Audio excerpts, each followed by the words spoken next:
Welcome back. Today we're going to be doing the top 5 overland and off-road mods that I think are the most beneficial to get you out there, to get you started overlanding, get you started camping, all of that different stuff. I'm also going to be doing an interior walkthrough of the truck, all the mods that I've added on the inside of the truck, everything from radios, phone mounts, everything like that. So stick around if you want to see.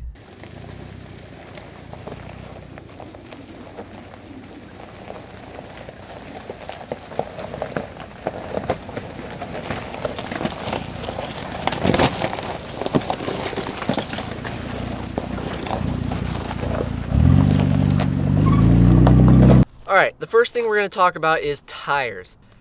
Tires are one of the most beneficial things you can buy that aren't super complicated like suspension. A lot of vehicles come stock with just normal street tires, so upgrading to an all-terrain or a mud-terrain tire can make a really big difference with grip and traction on dirt trails, snow, ice, rain, all of that stuff. Tires make a huge difference. There's tons of different tires out there for all different types of uses. Behind me here I have the BFG KO2s. It's a 33-inch tire and they've been pretty good for me so far. I use it for moderate off-roading with like the occasional hard obstacle mixed in. A lot of street driving. I drive from Flagstaff to Phoenix multiple times a month. They're super quiet on the road, which I like. And they're like the grip and the handling and all that it's great. In rain or like snow, if it's like super wet with rain, the tires, they kind of have a little bit of grip issues. A little bit, it's not like much to where I would get different tires because it's so bad, but it's definitely there. They struggle a little bit in the rain and in the snow. And while I'm down here, I'm also going to talk about suspension. Suspension is usually one of the most expensive parts that you're going to get for your rig. Out of everything on the truck, suspension is usually the most expensive. There's so many different options of suspension that you can get depending on what you want to do and what you use your rig for. Suspension will help you fit bigger tires. It'll make your ride either stiffer or smoother. And when you start adding a lot of weight to the vehicle, especially like in the back, suspension matters a lot and what you put under there to hold all that weight up. I started with the budget suspension system. I had the Bilstein 5100s installed on the truck. They're like I said, they're more on the budget side, so they were pretty stiff. I could definitely feel an improvement over the stock suspension, but the 5100s were definitely still a little bit stiff. I used those for about 50,000 miles before I upgraded again. I'm now running the Fox 2.5 Performance Elite Series shocks on here, and it has been a crazy improvement over the Bilsteins. It rides so much nicer. They have the reservoirs adjustable. You can make it stiffer or softer. I've had them for about 10,000 miles now, and it's been a really good improvement. Definitely one of my favorite mods, one of the best things that I've added to the truck. I've gone on a 2-week trip all throughout California. That was kind of like the first big test for the Fox shocks, and they did perfect. We hit all different types of roads, pavement, dirt, sand, gravel, everything, and they did phenomenal in everything. When I'm on longer trips or I'm packing up the truck really heavy, I'll use the they're called the DSC controller. That's a little dial that you can turn on the reservoir to either like dampen the suspension to make it stiffer or soften it up. When you have a lot of weight in the back, it helps if you stiffen up the springs to help it with bouncing and just overall carrying around that weight in the back over bumps and everything. I have the shocks up in the front set at a 3-inch lift. The 3-inch lift helps with clearance of the tires. If you want to run like 35s or bigger tires, a lift is necessary. And if you want to go 35s, especially a 3-inch lift is kind of the minimum that you're going to need. With all the weight that I've put on the truck, the stock leaf springs were sagging pretty bad and just not holding up to the amount of weight that was on the truck. So I went ahead and I upgraded to the Icon RXT leaf pack. I have it in the 3rd configuration with the extra leaf added into it, just to help with the weight that I have back there, and also to give it a nice, I think it's like a 2.6-inch lift, and it makes the truck really leveled out and look really nice. It sits perfect. I upgraded the leaf springs when I upgraded to the Fox suspension, and they've so far so good. There's no sagging, no complaints at all. Alright, now on to sleeping arrangements. Everybody has their own preference. Some people prefer to sleep on the ground, some people prefer to sleep inside the vehicle, or some people get a rooftop tent. This is the Tough Stuff Overland Ranger tent. It's supposed to fit up to 3 people. I've never had 3 people in it, but I have had 2 with a ton of bags. It fit with plenty of room, nothing to worry about. It's a soft shell tent, and I can get it open and closed in probably 4 or 5 minutes. Closing takes a little bit longer. It comes with an okay mattress. I'm able to sleep on it pretty well. I would open it up and show it to you guys, but it's getting kind of dark out. I will next time. Next time there'll be a camping video coming up really soon. You guys will be able to see the whole tent and how it's all set up and all that. But I think the rooftop tent it's one of the best ways in my opinion to go camping, to Overland. You get peace of mind because you're up off the ground, away from bugs or animals that might want to come and try and kill you in the middle of the night. They are expensive, but I think it's worth it. It's worth it for the efficiency, the quality, and hey, it looks cool. All right, now we are inside the truck. I'm going to talk to you guys about radio, communications. I have in here, it's a Midland GMRS radio. You're definitely going to need some sort of communications when you're out on the trails. You're going to need to be able to talk to your friends, talk to whoever you're on the trail with, and it makes it a lot easier if you're not if you don't have communications. You're gonna have to pull out your phone, FaceTime them, call them, text them, do whatever. It's a lot of work. It's a lot more distracting while you're driving. If you get a radio like this, you can just push it down, talk to whoever you need to talk to. It's much easier. It's such a big improvement, and these things are pretty cheap too. Like it's not a crazy expensive mod. It's super easy to install, get it working. Mine connects directly to the car's power. It's always mounted in there. There's a different route. You could go, I didn't bring any of mine, but you could also get little handheld radios if you want to. Those are nice. They're cheaper too, but they take batteries, so you're gonna have to make sure that you keep stocked up on batteries.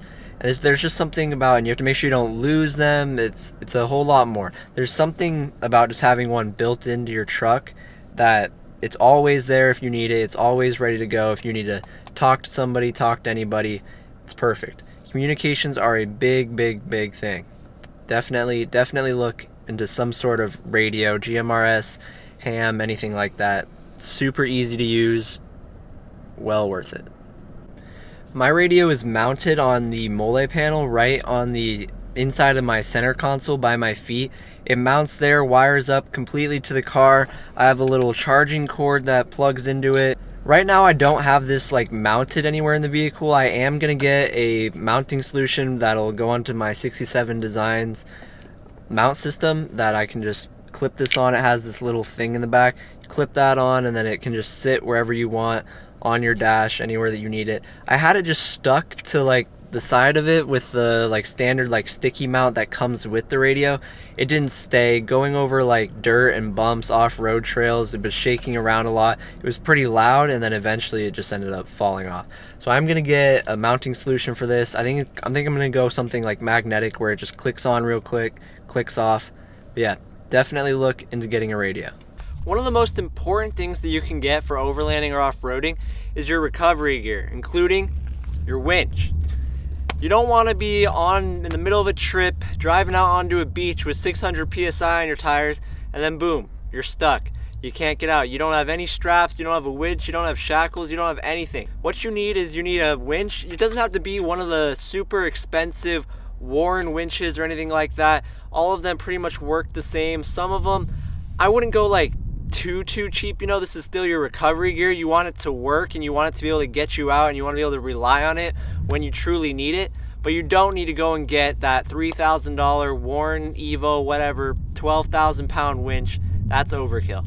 In here I have the Smittybilt X2O winch. It's a 10,000 pound winch.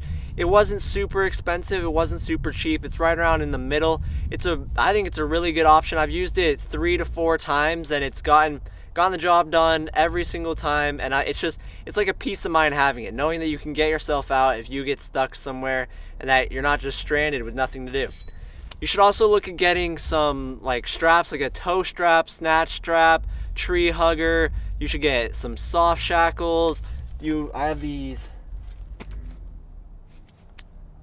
I just realized I lost the shackle. There's supposed to be a shackle on there, it's gone. So I only have one shackle right now, but yeah, you should get hard D-ring shackles, soft shackles. There's all different types of stuff. Really put some money into your recovery gear, your recovery equipment, so that way if you ever do get stuck out on the trail or anywhere in camp, off-roading, you can get yourself out, you can rely on yourself. You're not going to be stuck there with no service, wondering what you're going to do with your life. Alright, those are my top mods for overlanding. I hope you guys like all those mods and consider getting them yourself if you're looking to get started into overlanding. All of those mods are a super great place to start.